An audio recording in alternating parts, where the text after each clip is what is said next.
One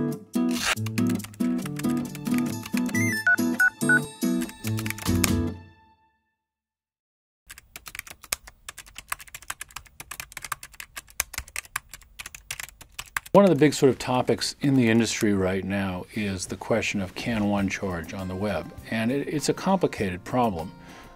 We have dug a significant hole for ourselves in the media business, which is to say, having decided to give things away about a decade ago, many people give away very expensive things. I mean, the New York Times content is very expensive to produce. And if you look at, just imagine for a moment, you see a story from Baghdad. You know, the entry-level price to have a bureau in Baghdad, when you have security and armored cars and intelligence and insurance and all the rest of it, your bureau, before you've written a story, is $3 million, $3 to $4 million every year, which is why there aren't very many bureaus left. So if a New York Times reporter writes a story from Baghdad or from Afghanistan, that is a very expensive story. If that story is then given away, you can imagine what the cost is there.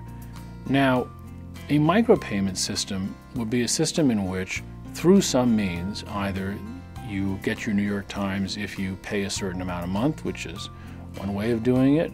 Another way of doing it is you get on the site and you are allowed to stay on the site for free for X number of minutes, but if you stay longer, you know, a credit card begins to be charged at the very low rate of something or other, you know, a nickel an hour or something, you know, and that would then be another way to get some revenue out of this.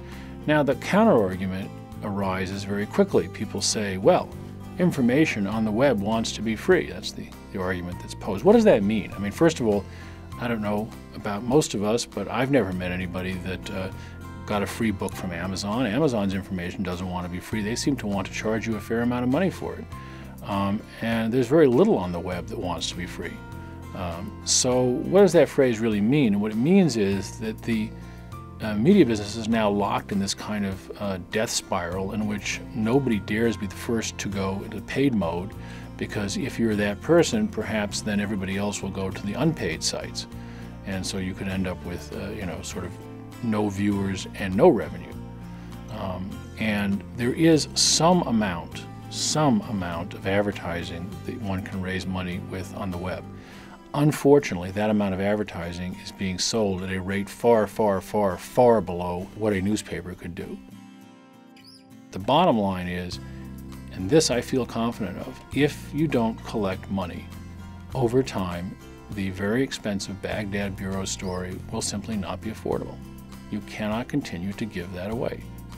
And it sounds, you know, moronically simple, but we have been doing this now for our second decade of giving away the crown jewels of these empires for free. And if it continues, they will cease to exist.